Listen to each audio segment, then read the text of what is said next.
New Zealand must urgently abolish all racist apartheid Māori rights. A modern nation governed by ancestral distance, New Zealand's political discussion in 2026 is still dominated by a single assumption that historical events from the 19th century should continue to shape policy, co-governance arrangements, and resource allocation today. This is utter Stone Age nonsense. New Zealand needs policies that reflect present-day realities, not inherited narratives, many of which are nothing more than gravy train leeching playground fantasy and rhetoric. To be totally clear, do Māori have more rights than non-Māori New Zealanders? Māori have rights as tangata whenua because we're Indigenous. And so those are more rights, right? I think those are more also responsibilities and obligations. We in Aotearoa need to be really clear at what's at play here. So I just want to be really clear here. You're Māori, I'm not Māori. Do you have more rights than me in New Zealand? I have more obligations, and I think I also have more rights with those obligations. So you do have more rights. Te tiriti. Yeah.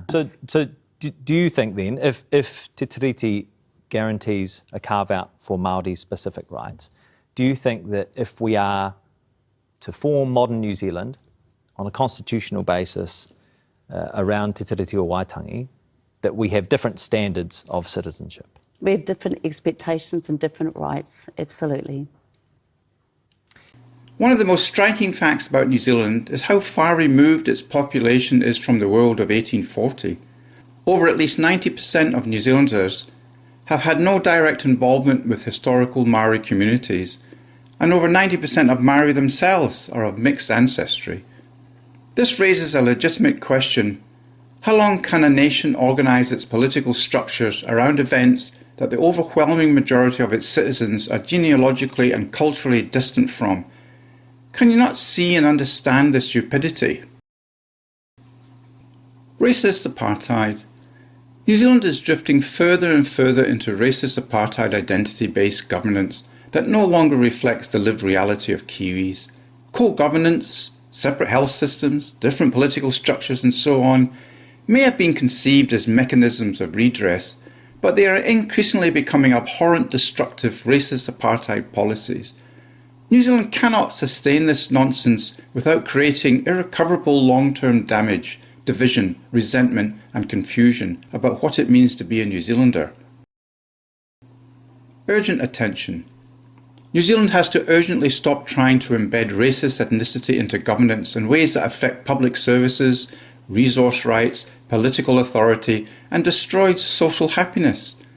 When ancestry becomes a factor of political influence, the principle of equal citizenship is destroyed. A society that aspires to fairness must ensure that rights and responsibilities are grounded in a shared national identity, not inherited bloodlines. New Zealand's future relies on policies that meet today's socio-economic realities, rather than symbolic actions focused on an increasingly distant past. Family poverty, housing shortages, education gaps, and health inequities affect people across all backgrounds. A system that channels resources and authority through ethnic categories will entrench division rather than solve the underlying problems. Over 90% of the population can see this atrocity evolving right before their eyes, yet no so-called politicians today have the guts to fix it properly. Grow up, for goodness sake. Historical recognition is important, but its history long gone, and must not be the organising logic of the country forever. New Zealand needs a framework that treats all citizens as equals under one democratic system, not a kaleidoscope patchwork of gravy train leeching racist apartheid policies, justified by events, many of which are fantasy make-believe in any event, that the vast majority of New Zealanders are generations removed from. New Zealand must urgently abolish all racist apartheid Māori rights as soon as possible. Make New Zealand great again. One country with one people, one vote, one law, one flag and one rugby side. Thank you for listening. WhangāreiTim.